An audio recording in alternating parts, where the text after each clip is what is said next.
Bismillahirrahmanirrahim. Assalamualaikum warahmatullahi wabarakatuh. Sahabat yang beriman dimanapun berada, semoga kita selalu dalam lindungan Allah Subhanahu wa ta'ala. Bismillahirrahmanirrahim. Allahumma salli ala Sayyidina Muhammad wa ala ali Sayyidina Muhammad. Segala puji bagi Allah Subhanahu wa ta'ala, Rabb semesta alam. Salawat dan salam kepada Nabi kita, Nabi Muhammad sallallahu alaihi wasallam, keluarganya, para sahabat-sahabatnya, dan orang-orang yang mengikuti mereka hingga akhir zaman. Baiklah sahabat yang beriman dimanapun berada, kembali lagi di channel SHB atau Sahabat Beriman Official, di mana pada kesempatan yang mulia ini saya akan mencoba mengangkat pembahasan yang begitu banyak komentar positif mengenai Muhammad Qasim. Kali ini sahabat yang beriman, saya akan mengulas pembahasan tentang di mana yang berjudul Mengapa Muhammad Qasim menyebarkan mimpinya. Penjelasan berdasarkan Al-Quran dan hadis. Sahabat yang beriman dimanapun berada, Muhammad Qasim masih menjadi pembahasan tentang kemunculannya atau tentang membahas tentang mimpi yang sudah disebarluaskan di seluruh dunia. Kali ini sahabat yang beriman, saya akan mengangkat mengapa Muhammad Qasim menyebarkan mimpinya. Ini tentu menjadi pertanyaan. Apakah dia mendapatkan suatu petunjuk dari Allah Subhanahu wa ta'ala dan Nabi Muhammad sallallahu alaihi wasallam untuk menyebarkan mimpinya tersebut yang berdasarkan dengan Al-Quran dan hadis sahabat yang beriman. Baiklah sahabat yang beriman, topik yang akan kita bahas hari ini adalah tentang mimpi, terutama mimpi benar dari Muhammad Qasim bin Abdul Karim, dan artinya mimpi dalam hidup kita. Tentu sahabat yang beriman, banyak orang, semua orang di muka bumi ini pasti pernah mengalami yang namanya mimpi. Banyak orang bertanya-tanya, mengapa Muhammad Qasim bin Abdul Karim menyebarkan mimpinya. Banyak di kolom komentar juga bertanya seperti itu sahabat beriman. Makanya saya mencoba untuk membahas secara detail dan mengapa sangat penting untuk menyebarkan dan menafsirkan mimpi-mimpinya itu. Aku telah melakukan penelitian di beberapa buku Muhammad Qasim atau arti dari mimpi Muhammad Qasim. Dan kesempatan hari ini aku akan memberikan penjelasan singkat, tetapi ini berdasarkan dengan Al-Quran dan hadis tentang mimpi Muhammad Qasim kepada semua penonton-penonton setia sahabat yang beriman. Apabila hari kiamat semakin dekat, maka jarang sekali mimpi seorang muslim yang tidak benar. Abu Hurairah radhiyallahu anhu mengatakan, Rasulullah sallallahu alaihi wasallam bersabda, ketika waktu semakin dekat hari berbangkit, maka mimpi seorang yang paling jujur hampir tidak bisa salah. Dan visi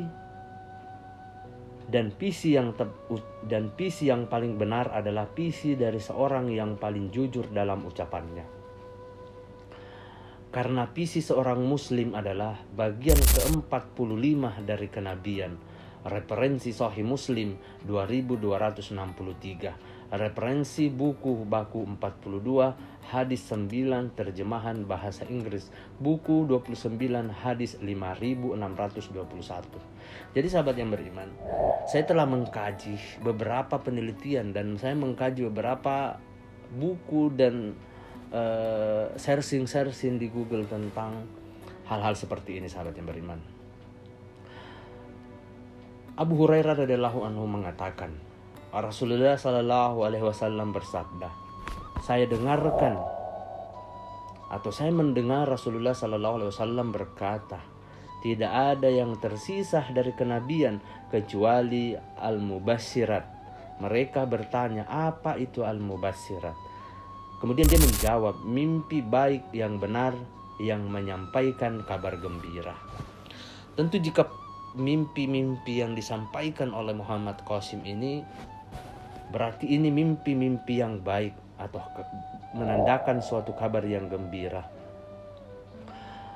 Baiklah sahabat yang beriman, referensi ini saya ambil dari Sahih Bukhari 6990, referensi buku 91 hadis 9, terjemahan bahasa Inggris volume 9 buku 87 hadis 119. Sahabat yang beriman dimanapun berada, semoga kita selalu dalam lindungan Allah Subhanahu wa ta'ala.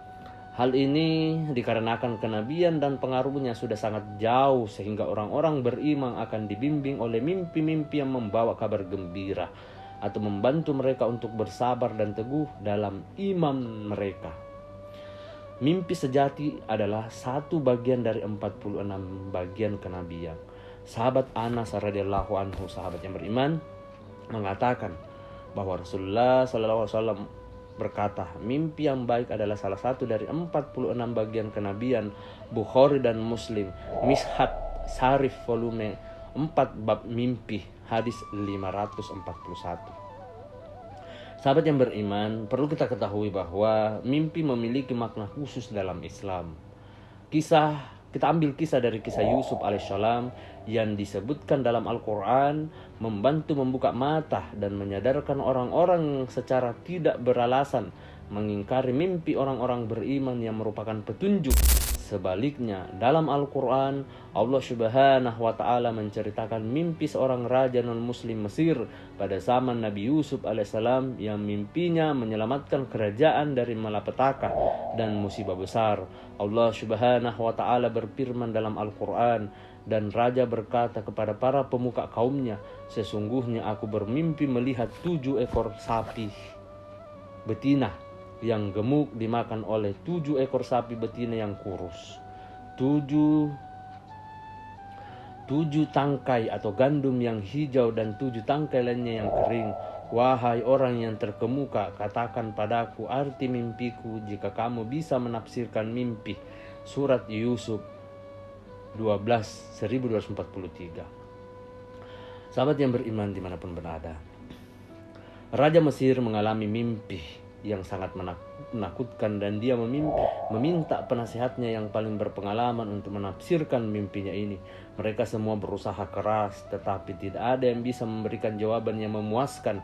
Salah seorang pembantu raja teringat akan Yusuf alaihissalam dan kemampuannya menafsirkan mimpi-mimpi semasa dia berada dalam penjara, dan ia juga teringat pesan Yusuf alaihissalam untuk memberitahukan perihal dirinya kepada raja. Maka penasihat raja itu mendatangi penjara dan bertanya kepada Yusuf alaihissalam tentang mimpi raja itu. Yusuf alaihissalam menafsirkan bahwa waktunya akan tiba di Mesir ketika 7 tahun masa subur dan kemudian 7 tahun masa kekeringan atau kelaparan. Yusuf alaihissalam menyarankan mereka untuk disiplin menjaga penggunaan dan pendistribusian sumber daya di tahun-tahun sulit yang akan datang. Sahabat yang beriman dimanapun berada, semoga kita selalu dalam lindungan Allah Subhanahu wa ta'ala. Raja yang sangat mengetahui bahwa Yusuf alaihissalam menafsirkan mimpinya dan memerintahkan pembebasan dan mengangkat Yusuf alaihissalam untuk menduduki posisi sebagai Menteri Keuangan Mesir. Akhirnya Yusuf alaihissalam mengemban tanggung jawab atas hasil pertanian dan mengelolanya. Dia menggunakan mendistribusikan sumber daya dengan bijak dan juga menghemat sumber daya selama 7 tahun masa subur dan menyimpang untuk 7 tahun kelaparan berikutnya. Dengan cara ini, dia menyelamatkan kerajaan dari kesengsaraan dan musibah besar. Dari sini dapat diambil pelajaran sahabat yang beriman, bahwa melalui mimpi manusia dapat menyelamatkan hidupnya. Jangan lupa bahwa mimpi ini dilihat oleh seorang raja non-muslim. Sahabat yang beriman dimanapun berada. Kemudian terkait dengan mimpi Muhammad Qasim, mengingatkan kita tentang cobaan yang akan datang dan membimbing dengan cara terbaik untuk menghadapinya. Ini merupakan suatu petunjuk yang baik jika benar. Dengan cara yang sama dengan mimpi Raja Mesir di atas, kita melihat mimpi besar Muhammad Qasim bin Abdul Karim. Mimpi tersebut adalah berkah istimewa dari Allah Subhanahu wa ta'ala. Mimpi-mimpi ini membimbing kita untuk dapat berpikir dan mempersiapkan diri dalam menghadapi masa-masa sulit. Mimpi-mimpi ini juga merupakan kabar gembira bagi umat dan memperingatkan tentang penderitaan yang akan datang. dan juga tentang konspirasi orang-orang kafir melawan Islam. Mimpi Muhammad Qasim, sahabat yang beriman, menunjukkan bahwa situasi akan segera memburuk dan kita harus melakukan perencanaan untuk mengatasi situasi itu. Sahabat yang beriman dimanapun berada, Muhammad Qasim atau mimpi Muhammad Qasim penting untuk disebarkan. Menurut mimpi ilahi Muhammad Qasim, perang dunia ketiga akan terjadi di Timur Tengah. Sebagian besar orang, terutama muslim, akan binasa. Untuk menghindari malapetaka ini, kita harus bersatu dan menyebarkan mimpi-mimpi ini guna melakukan persiapan dan perencanaan yang baik untuk menyelamatkan lebih banyak nyawa. Jika sahabat yang beriman kita tidak mempersiapkannya, sejumlah besar orang yang tidak bersalah akan menjadi korban keganasan perang. Melalui mimpi Muhammad Qasim, diharapkan orang-orang menjadi sadar tentang apa yang harus dipersiapkan untuk melindungi diri. Oleh karena itu, sahabat yang beriman, menyebarkan mimpi Muhammad Qasim kepada orang lain merupakan pekerjaan yang sangat penting untuk dilakukan. Sahabat yang beriman dimanapun berada, semoga kita selalu dalam lindungan Allah Subhanahu wa Ta'ala. Tidak ada alasan untuk menolak mimpi Muhammad Qasim. Muhammad Qasim adalah orang biasa yang merupakan umat dan pengikut Nabi terakhir Muhammad SAW. Dia telah menunggu mimpinya menjadi kenyataan selama 28 tahun terakhir. Sama seperti Nabi Yusuf alaihissalam, menunggu dengan sabar selama bertahun-tahun dan dengan menanggung kesulitan dan masalah dalam hidupnya. Itu semua adalah kehendak Allah Subhanahu wa Ta'ala kepada siapa saja yang dipilihnya untuk mendapatkan berkah khusus dan termasuk di antara orang-orang yang soleh. Allah Subhanahu wa Ta'ala berfirman dalam Al-Quran, dan demikianlah kami berikan kepada Yusuf alaihissalam kekuasaan di negeri ini atau Mesir untuk tinggal di mana saja yang dia kehendaki. Kami menimpahkan rahmat kepada siapa yang kami kehendaki, dan kami tidak menyia-nyiakan pahala bagi orang yang berbuat baik. Surat Yusuf halaman 12 56. Sahabat yang beriman dimanapun berada, tentu ada gambaran singkat tentang mimpi Muhammad Qasim berdasarkan Al-Quran dan hadis. Saya akan menggambarkan secara singkat. Banyak ulama yang tidak percaya kepada mimpi Muhammad Qasim dan mereka memilih untuk diam. Para ulama mengingkari mimpi Muhammad Qasim, tidak berani mengambil keputusan atau karena ketiadaan ilmu tentang mimpi yang disebutkan dalam Al-Quran dan hadis. Hari ini saya telah membuktikan kepada Anda berdasarkan Al-Quran bahwa mimpi seorang raja non-muslim Mesir dapat menyelamatkan kerajaannya dari bencana dan cobaan. Mengingat contoh Al-Quran ini, tidak ada satu orang pun yang boleh mengabaikan mimpi Muhammad Qasim. Oleh karena itu, sahabat yang beriman, saya menghimbau kepada sahabat-sahabatku, para ulama, untuk mempelajari dan mempertimbangkan mimpi Muhammad Qasim dengan hati-hati dan sabar sebelum memberikan penilaian atau mengeluarkan pernyataan apapun dengan terburu-buru. Mimpi-mimpi ini mengandung pesan yang sangat penting dari Allah Subhanahu wa Ta'ala.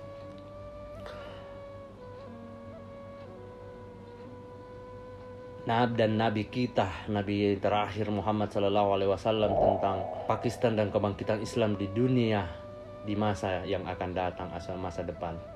Menolak mimpi Muhammad Qasim berarti menolak petunjuk yang ada dalam Al-Quran, hadis tentang mimpi. Mimpi seperti ini sangat mungkin terjadi. Jangan biarkan opini yang terbentuk secara tergesa-gesa bertentangan dengan syariat dan hukum Allah Subhanahu wa Ta'ala. Sebagai kesimpulan, sahabat yang beriman dimanapun berada, kita akan mengakhiri pembahasan kita dengan hadis Nabi terakhir Muhammad SAW di saat-saat terakhir hidup beliau. Hadis ini menyebutkan pentingnya mimpi seorang mukmin. Diriwayatkan bahwa Abdullah bin Abbas radhiyallahu anhu berkata, Rasulullah SAW menyikap tirai dan kepalanya dililit atau diperban dengan kain karena sakit yang akhirnya menyebabkan beliau meninggal dunia. Lalu Nabi SAW bersabda, "Ya Allah, telah kusampaikan 3 kali, sesungguhnya tidak tersisa lagi kabar kenabian kecuali mimpi benar yang dilihat atau diperlihatkan kepada seorang hamba." Kemudian beliau SAW menambahkan, "Ketahuilah, aku dilarang membaca Al-Quran ketika ruku dan sujud, maka muliakanlah Rabb kalian, dan ketika sujud maka bersungguh-sungguhlah dalam berdoa, karena saat itu kemungkinan besar doa kalian dikabulkan." Sunan An-Nasai 1121. Sahabat yang beriman dimanapun berada, permintaan dengan rendah hati kepada semua cendekiawan muslim, cendekiawan muslim yang saya hormati. Saya dari SHB atau sahabat beriman dengan rendah hati meminta Anda untuk mempertimbangkan mimpi Muhammad Qasim bin Abdul Qarim seperti yang diperintahkan Allah Subhanahu wa taala dalam Al-Qur'an. Wahai orang-orang yang beriman, jika seorang yang fasik datang kepadamu membawa suatu berita, maka telitilah kebenarannya agar kamu tidak mencelakakan suatu kaum karena kebodohan atau kecerobohan yang akhirnya kamu menyesali perbuatan itu. Surat Al-Hujurat ayat 6. Sahabat yang beriman dimanapun berada, demikianlah pembahasan tentang mengapa Muhammad Qasim menyebarkan mimpinya. Saya mengambil berdasarkan Al-Quran dan hadis. Semoga apa yang saya sampaikan tentang pembahasan atau topik kali ini bisa bermanfaat untuk kita semua, terutama untuk saya pribadi. Saya memohon maaf mewakili channel saya SHB. Saya memohon maaf apabila ada salah kata ataupun ucapan dalam video ini. Perlu kita ketahui bersama bahwa kebaikan dan kebenaran itu hanya milik Allah Subhanahu wa taala. Kesalahan serta keburukan itu datangnya dari saya pribadi selaku manusia biasa yang tidak pernah luput akan kesalahan. Saya memohon kepada sahabat-sahabatku yang menonton, jangan lupa like, share, dan subscribe. Akhir kata, wabillahi taufiq wal hidayah. Wassalamualaikum warahmatullahi wabarakatuh.